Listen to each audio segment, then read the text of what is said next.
Hello, everyone, and welcome to the Transcend Your Trauma with Dr. Rose podcast. I am here with my wonderful, wonderful guest. I'm so honored to have you here, Dr. Eddie Connor. Before we get started, because I want to dive right into it, because this fella here is full of gems, and I know you are going to be transcended with this story, but I have to tell you some things about him.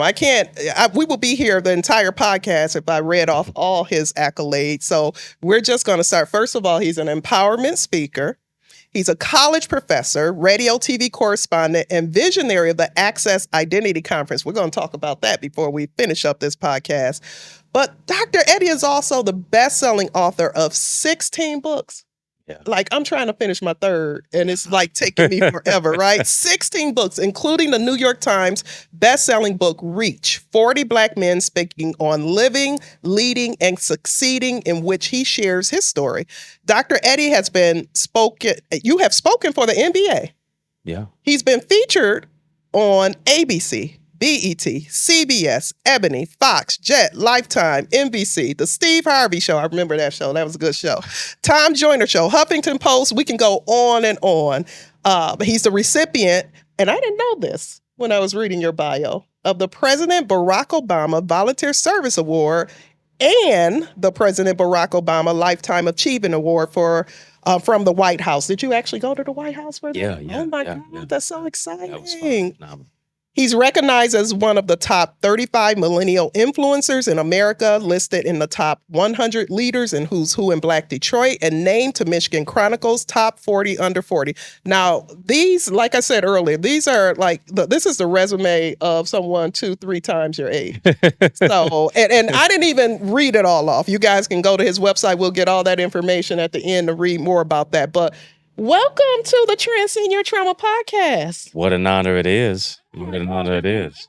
It's my honor. So I've been following you for years, but had the honor of being on a panel together recently, which I found even more about your story. Mhm. As a young teen. Yeah. As a young teen, you were actually diagnosed with stage 4 cancer. Tell us about that. Well, I have to first say, what an honor it is to be on your show. Your first name is indicative of who it is that you are and what it is that you do, as you really inspire people to bloom where they've been planted. So can we talk about transcending first names real quick? Since I have to share that. Since you went there, I have to share Absolutely. that. I hated my name growing up. Let me. Wow. How many roses did you know that was not 80 years old, right? Yeah, that's true. That's true. Named after your grandmother. But this is a story I always tell people in elementary school, second grade, when we're learning syllables, So, Eddie, Right. all the Shalanta, all these names and then they come to me and I say, Rose. One clap. I felt so just minimized by it all. Now you get all the claps. Get all the claps. I love it. But I realize, like they say, the power in the name. I love the book, The Prayer of Jabez, which talks about just the meaning and how even before we even realize it, there's so much power in the name. So I received that from you, and I thank you for pointing that out. Oh, absolutely. So, thank you so much. But enough about me and my traumas. No. Tell us about, because that story was so fascinating to me. I didn't, I followed you, but really didn't know the story in depth as you shared it there. Yeah, I was in a precarious place and position in my life, and when you think about cancer, every second in America, 2-3 people diagnosed with cancer, 1 in every 1,000 teenagers. Wow. And at the age of 15, when I'm just feeling like I'm starting my life, I'm fighting for my life. I knew the implications of what it was being a black boy in America, and now being a black sheep, so to speak, being diagnosed with what I thought was a punctured lung. I thought it was, just having pneumonia or something like that. Over at my friend's house watching a football game, can't breathe by halftime. His mother takes me to the hospital. My mother meets me there. But if we rewind the time about 3 weeks to a month prior, I'm having chest pains and I'm having the signals and the signs, and I didn't want to go to the doctor. Well, you're 15. Yeah. Yeah. And, I'm running cross country, playing basketball as a boy becoming a man. Pain is weakness leaving the body. Don't cry. Crying is for girls. You got to be tough. Yeah. You can't be soft. And so my mother's like, something's going on with you. And I'm like, nah, I'm good. Even prior to this hospitalization. Oh, yeah, prior to it. She felt something was off. Yeah. And I was lethargic in class and kind of sleeping. And, And my favorite two classes at school were gym and lunch. You know, I love to chase the girls in gym, sit down, eat with them at lunch, and I'm just not myself. And long story short, his mother, like I said, his mother takes me to the hospital. My mother meets me there. They're doing a CT. The doctors are swirling around my hospital bed, nurses, everything, and they think it's a punctured lung. I'm like, nah, it's got to be something different. They do a CT scan of the chest, take me to surgery, and they see that there's a tumor growing around my heart, my trachea, my esophagus, and they removed it. It was so aggressive they could see it growing with the naked eye. Oh, wow. And With the naked eye. with the naked Now, eye. someone with a science background, Yeah. I know that's phenomenal Right. to be able to see cells multiplying with the naked eye. Yeah. Wow. And you know cells supposed to live and die off. If they Yeah. don't, it's a tumor that forms. Yeah, yeah. And I felt great coming out of surgery. Doc says, you have what we call NHL. I'm like, I'm getting ready to be youngest over National Hockey League team. I know I'm in a red chair, but I don't like the Red Wings, you know? So he says, no, you have non-Hodgkins lymphoma. I'm like, my first language is Ebonics. I'm still trying to learn English. What is non-Hodgkins lymphoma? He says, not 1, not 2, not 3, but 4. I'm filling my pockets to find $4. He says, stage 4 cancer. Did you at 15 understand the implications of that? All I knew was that it was a death sentence because my aunt had died of cancer. My best friend at the age of 7 died of cancer as well. Okay. So you've had experience. yeah, I've had experience with it. And so automatically I'm like, am I gonna live or am I gonna die? And you know, the identity crisis, losing your hair, your self-confidence, your self-esteem, can't be around your friends. And a lot of times your friends are thinking that it's leprosy, is, you know, if I touch you, if I'm in the same environment as you, it's airborne, I'll catch it. I'm fighting a battle all by myself. And without a praying mama and belief in God and faith in God, I wouldn't be here right now. Absolutely. Yeah. Let me just back up a little bit because I know you went through it. But so you're in the hospital. Your friend mom takes you to the hospital. How soon after that do you get the diagnosis and go into surgery? Is it days? Is it Within a few days. within a few days? Within a few days. So you're in the hospital all this time. I'm in the hospital all this time. And actually, you know what? The diagnosis came a few days, but after they did the CT, it was immediately they had to take me to They surgery. rushed you yeah, into surgery. I was totally in ICU. hmm Do you remember during that time, like your first thought? Like- Oh, I can remember it just like yesterday. I'm laying on the hospital gurney and I'm looking up. The lights are about as bright as this studio lights in here, if not even brighter. And I'm thinking I'm going into the light. Yeah. You know, I'm like, it's over. Yeah. You know, no more basketball, no more gym or lunch, none of that. And my life is just flashing before my eyes. Not much is flashing. I'm only 15. You know what I'm saying? You said earlier, you know, pain equals weakness. You're Yeah, not supposed to right. cry. How were you handling that emotionally? I was just trying to be tough as nails. So not allowing yourself to really, No, I didn't shed a tear. really. You know, until a little bit time later, Mm-hmm. and I'm getting chemo and radiation, and you know, I went to bed with a wave cap on. Mm-hmm. You know, and you wake up and you got hair in the wave cap Yeah. and hair on the white pillowcase, and I'm running into the bathroom, and I'm looking at myself, you know, and you thinking you're immortal, Yeah. and you're faced with your own mortality, and you putting your hands through your hair, and half of your hair is gone, and I'm crying like I'd never cried before. My mother rushes into the bathroom and just embraces me, Okay. and it was one of those moments. One of those. So that's when that was your first time you remember actually allowing yourself to feel the emotion. That's And even though the hair was a trigger, we know it was so much more. Oh, so much more. Yeah. Yeah. Because you had been just suppressing Right. all of that. When we're not done with your story, but I'd be remiss if I not touch on this because when we talk about, I know you do a lot of mentoring, you founded a mentoring program for young boys. And when we talk about just the ability and the permission for young men to be able to feel those emotions, so many, especially Black young men, have never been given that permission. Yeah. You know, with your experience going through what you did go through, is that something you talk to your young men about? Is that something that you encourage them to just honor their emotions? Totally something I've grown into. I've had to learn through the course of the trauma and finding triumph out of that. And it is the whole aspect of allowing yourself to be vulnerable. You know, oftentimes vulnerability and masculinity cannot coexist in the same space. Oftentimes that vulnerability is seen as femininity. Mm-hmm. And I'm realizing more than ever before, being a man is hard work, but it's heart work. Hard work. It's heart work, yeah. And that heart work is being able to say, all right, I got to honor my humanity. I got to honor my emotions. It does not make me less of a man, as TD Jakes would say, your emotions. Yeah. And showing our boys and letting our boys know that, there is somebody that you can talk to about what it is that you're going through. And, they're not going to look down on you just because of what it is that you've been through. And I'm one of those. And I let them know, hey, I was that guy who was like, nah, I'm just tough as nails, this, that, and the other. But there comes a time of maturity in your masculinity to be able to embrace that level of vulnerability. When did you feel you started to embrace that? I felt I started embracing it within more so than ever before within like last year and a half. So recent. This is all recent.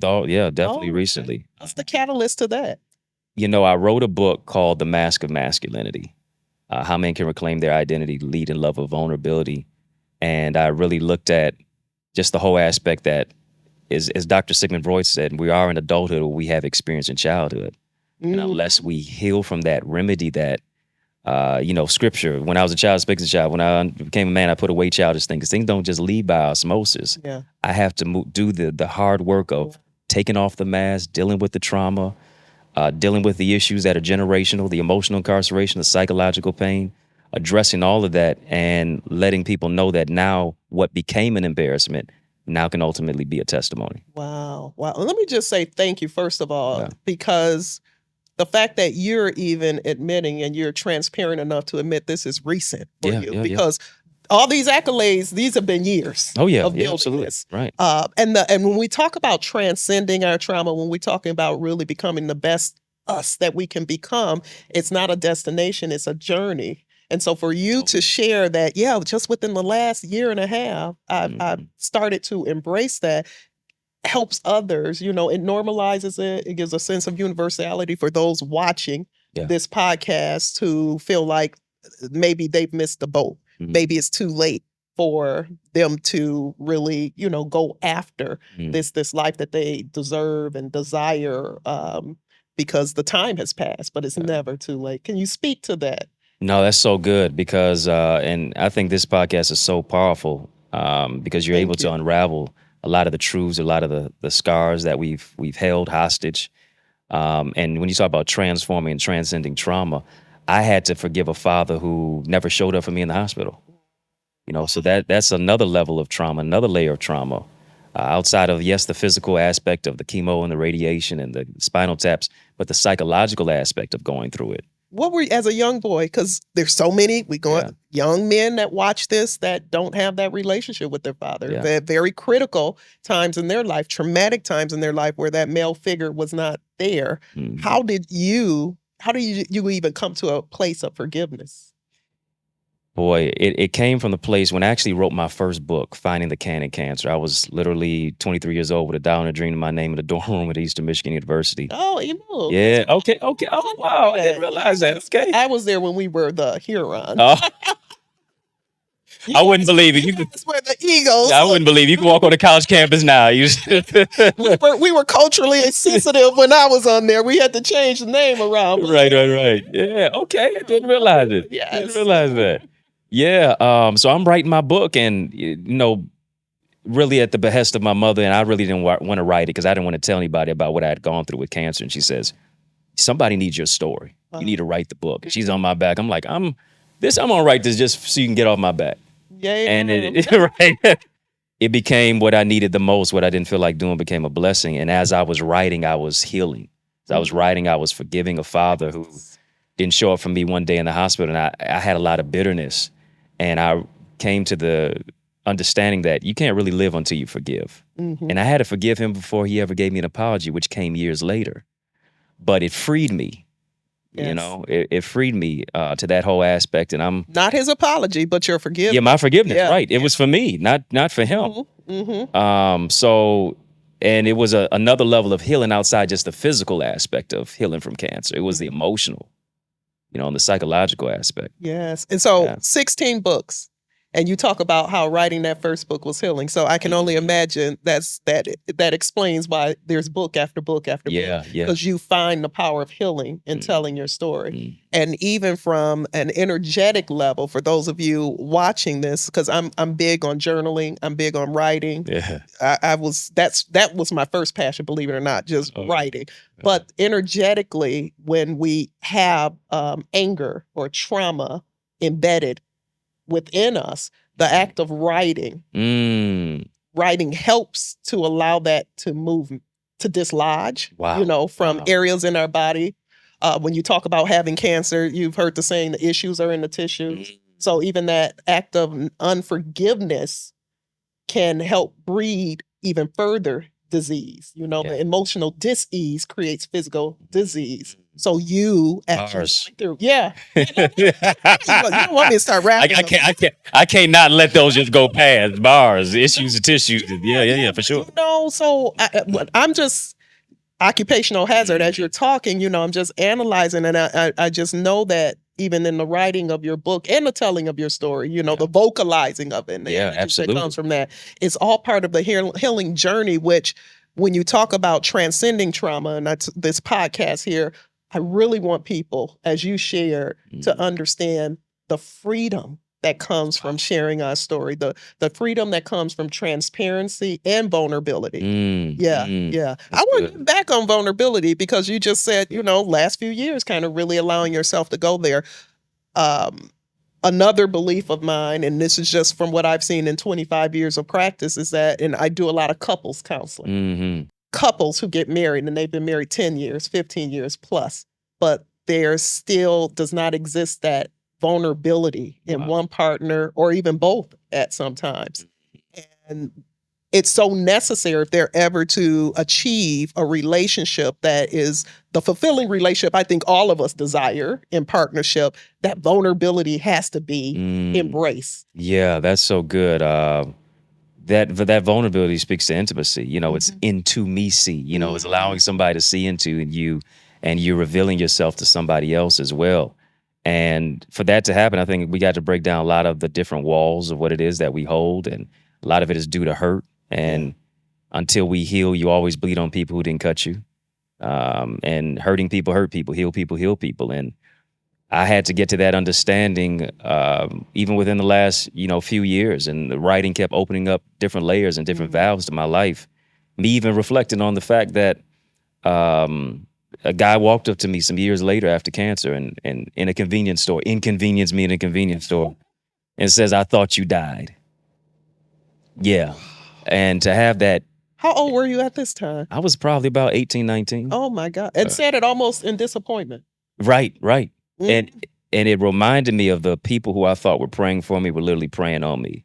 People didn't think I was going to make it. A lot of people gave up on me. I was almost one of those people who gave up on myself. Yeah. And I had a heat rush go through my body, like the anger that you wouldn't believe. My fist was balled up. I don't know how I didn't get an assault charge. It's nothing but the grace of God. But I exercised emotional intelligence without even knowing what that was. At that time. Yeah, because I was getting ready to have a Will Smith, Chris Rock moment. I wasn't going to be Chris, and but it reminded me that I didn't die, I multiplied. Multiplied my gifts, multiplied my purpose, and all the things that I'm doing now. And using the setback as a setup for a greater comeback. Yeah. Wow. So a few things come to mind when you share that story of being inconvenienced in a convenience store. I just shared with someone recently, someone posted how there was almost a disappointment with that latest story of the young lady that faked her kidnapping. But before we knew it was fake, and she was found, people almost came off like a disappointment that it wasn't a more tragic story. And what I shared with this person who was so angry with this is that, as a culture, we have, collectively and through our DNA, from all the hundreds of years of trauma, in a lot of ways normalized this expectation of just, the worst case, outcome. And as a result, we don't realize that there's actually a large segment of the population that feeds off of these tragic stories. And when they don't turn out tragic, it's almost like a letdown, because when you normalize life is supposed to be tragic, we're supposed to always have this tragic situation, Mm. you almost seek that out. And when you share this man saying that, I thought you I thought you died. I think about more recently Jamie Foxx coming out and sharing his story, and how there were so many people in the last few months where no one knew what was going on, posting stories about, he's blind, he's paralyzed, and he comes out and he, looks good through the grace of God, survived this, and it's almost like crickets. Right. Yeah. It was disappointing to them that he did die. Yeah. That's to a certain degree, it's kind of sick, twisted, and sordid. Yes. It's masochistic to a certain degree, to where we always expect the worst and the negative because of the tragedy and the trauma of what we're so used to as well. And this is what I want to help bring awareness to, is even the insidious ways that trauma can infiltrate our ability to live a fulfilling life by expecting these worst case outcomes and not realizing that you are tuned into that. Even people who watch the news 3 times a day, right. It's like you're feeding that trauma, hunger that you have in your body with that. Woo. So it's work to do, but I appreciate people like yourself that's out here, on the front lines, doing the work, sharing your story. Let's talk a little bit about triggers too. I know it was triggering at the inconvenience. It was triggering for sure. I'm going to start using that, the inconvenience store. I like that. The inconvenience store. Wow. But look, are there, when we talk about trauma, the trauma you experience, and I know this is just one trauma, because if you're human and you're living on this earth, we are going to encounter many traumas. You talked about losing a childhood friend at 7, an aunt who got to cancer. So you had an awareness of this. But have you noticed, I think about even my own, traumatic history, and how even, like you said, more recently in the last few years, that I've noticed things that are triggering to me that I didn't realize was triggering to me. Yeah. Do you have, and even an example, my father, I shared the story when we were on the panel together, massive stroke when I was 12, he was 36. I mean, wiped him out, no memory, dementia, couldn't walk, I'm a caregiver, changing diapers, doing all of that stuff. And, couldn't remember my name at times. Sometimes he'd had areas of clarity where he would remember who I was. Other times I was his sister. That's hard, for a 12-year-old who was a daddy's girl. But I've realized in recent years how, even though this was many, many years ago, there's still remnants of the triggering that goes on. My poor guy over there, I have to share with him. If he comes and said, "Where did I put my keys?" Like, it's like, oh my God, what's going on? You understand? Like, why can't he remember where the keys are? And I've had to really check myself in these type of situations, because I understand that it's not, him, it's more me just really tapping back into that 12-year-old frightened child that doesn't know what's going on. Have you noticed anything with yourself triggering, even if it's health-wise? Like you said, if you got a cough, or you go ahead and just share any thoughts with that. No, that's something that you put in the back of your mind that you don't really think about until you just mentioned it just now. I'm always aware of my health, very concerned about even what I consume. If I'll have a chest pain or something, I will think about that, because that takes me back to what it is that I dealt with, what I ignored.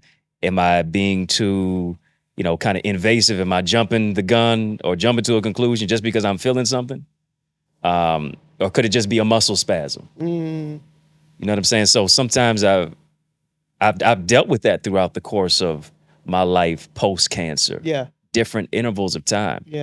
By the grace of God, it hasn't been anything. At one time, I did have to go to the hospital because, I was having just some spasms, just in my around my heart area, and it was in that same area. Oh wow! And so the doctor said, "Hey, just curtail a little bit of your workout, this, that, and the other, but you're okay." But I have been triggered. Yes. And it's normal. Yeah, it's normal. It's normal. But what helps us is to recognize where that fear and anxiety at that time is coming from. Right. Yes. Yeah. To prevent us from going off the rails. Absolutely. With that. Yeah. I believe there are gifts to trauma. I believe that trauma, as devastating as it is, there are inherent gifts if we allow ourselves to connect with those gifts. Wow. What do you feel, if you give that a little thought, have been some of the gifts of what you experience as a 15-year-old? That's a powerful example, analogy, and even point that you bring up. For me, I think what became most painful became purposeful in my life.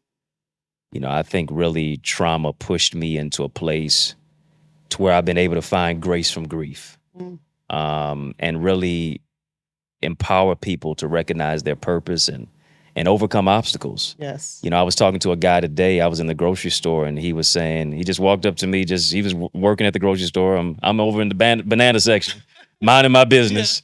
And he almost slipped on the banana peel to a certain degree. I said something to me. I said, hey, how's it going, bro? He said he's having a very, he used a few curse words, terrible day. Yeah. And I just encouraged him at that point and let him know, hey, after you finish working your job, go and work your dream. What you feel is so terrible right now, learn those little lessons that you're here at the job for the next level.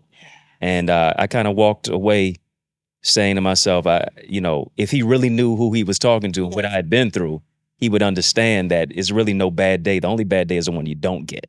Wow. That's powerful. And so just those little tidbits, those little lessons, I'm able to now take bits and pieces of the things that were broken in my life to now help other people find the pieces of their puzzle together. Mentoring, even talk a little bit about your mentoring program with young men. Yeah, the mentor program, Boys to Books, that all came out of the aspect of what I didn't have. Literacy, leadership, life skills, enrichment. It's an honor. It's an opportunity for me to talk to my 13, 14, 15-year-old self, because I was looking for such guidance and I didn't have it. And mentorship saved me. There were a lot of positive male role models who came into my life who helped me, whether it's a Mr. Herb Ivory, a former principal of mine, whether it's a Tom Wenham, who was a white guy who was the husband of my homebound teacher when I had cancer. Wow. Took me to my first baseball game, redirected the trajectory of what I thought about race and people of different persuasions, ethnicities. So, I live by that creed that, services weren't we pay for the space we occupy, and it's better to learn from the mistakes of a mentor than to experience your own mistakes. And so say that one more time. Yeah. Because that is so powerful. Yeah, it's better to learn from the mistakes of a mentor than to bump your head and experience your own mistakes. And so I try to pass that on to the next generation.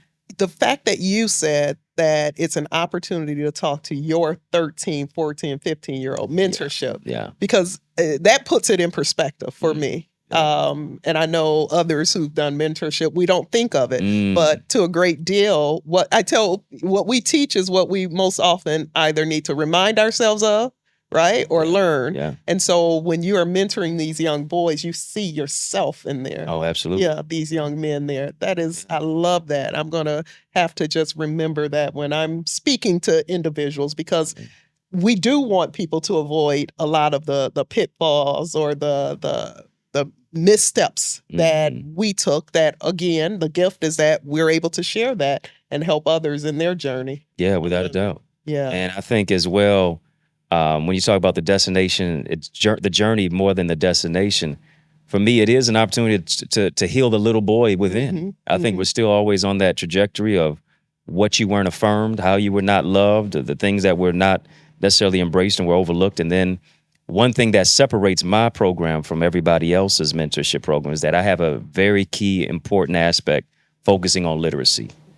Yes. When you think about the literacy rate, when you think about literacy and incarceration being interconnected, and the disproportionate warehousing of Black male bodies in these yet to be United States of America, and the fact that we don't live in the United States of amnesia, 200 plus years ago, it was illegal for us to read.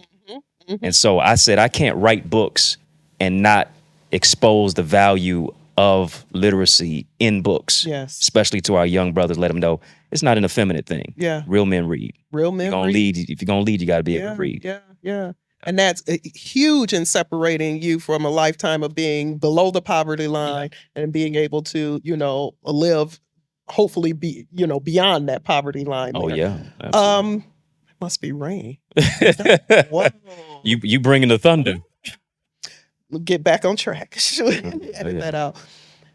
So we have the Access Identity Conference coming up. I'm just honored. First of all, I'm one of the panelists on the conference there, so I'm looking forward to it.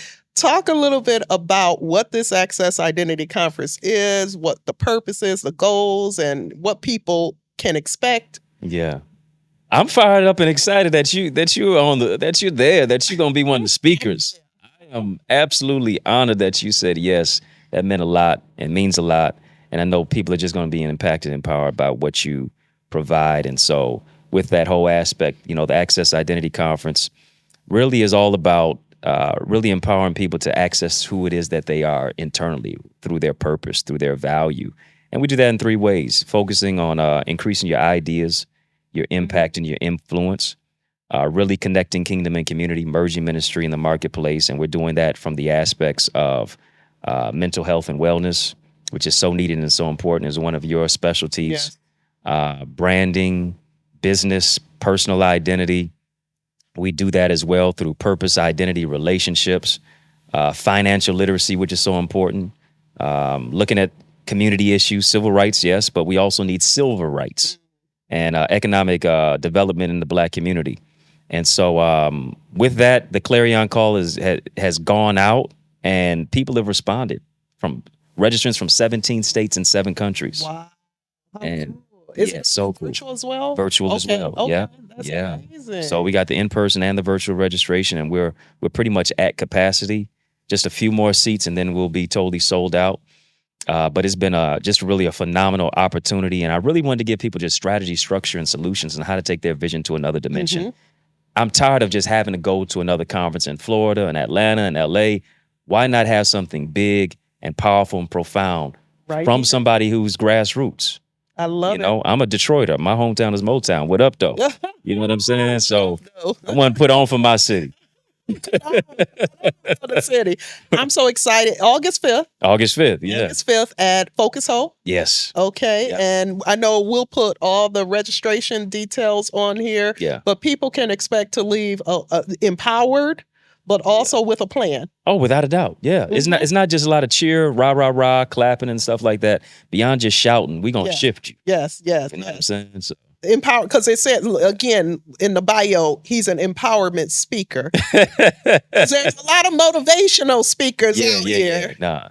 And I once heard a saying that said, motivation is like perfume. It goes on strong, but by the time they leave in the concert, I'm faded off. That's right. And it's like, okay, I need my next motivational speaker. But empowerment is going to empower you, provide you with the tools, the keys to really go out there and just affect change in your life. Absolutely. That's what people can, because when we talk about access identity, one of the hardest questions that even my clients and patients have, and people take it for granted, who are you?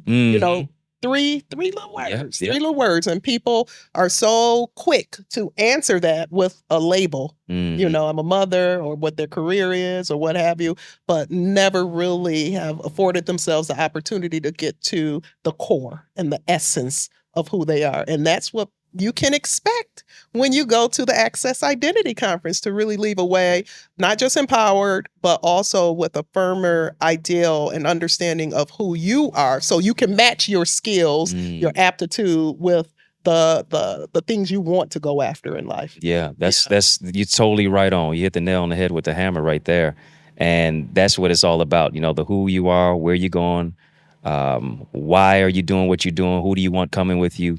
And so many times, and you look at our world, especially post-pandemic, we're in an identity crisis. We're dealing with identity theft because of stinking thinking and all these other specific aspects. And during the pandemic, they told us to pivot, which is in many cases a basketball terminology. You just walking around on one leg, it's going to be hard. Because when you pivot, okay, are you moving? Because you can pivot, but you still got to move. But if you just pivoting, you just going in circles. That's right. And so being able to prosper post-pandemic is where it is and where we're at. And I'm grateful for speakers like you. We got Hill Harper, we got Tasha Page Lockhart, Dr. Sabrina Jackson, the list goes on and on. Kenneth Perry Mason, Kenneth Donaldson, Prophets Kelly Cruz, Pastor Robert Bolden. people just need to go ahead and register right Yes. now. accessidentity.org is going to be the conference that's going to be talked I'm about. so excited about it. I'm Yeah. so excited. I was so afraid to do it, but Why? you know, fear of what Hey, won't why? work. But I know why. I know why. Because look, I did my first international retreat this year. And Oh wow, international at that. the minute I said, like, what have I done? Like, what have I done? But it's Yeah, sold, right. it's sold out. It's Oh, sold look out. at that! See, It did. It did. Because you build it, they will come. I just told somebody that. Mm-hmm. Yep, you got to feel the fear and do it. You got to do it feel anyway. it and Yeah. do it anyway. Mhm. And we're so happy you are doing it. Oh, hey, you helping me? Well, Dr. Eddie Connor, thank you so very much. It's been Appreciate you.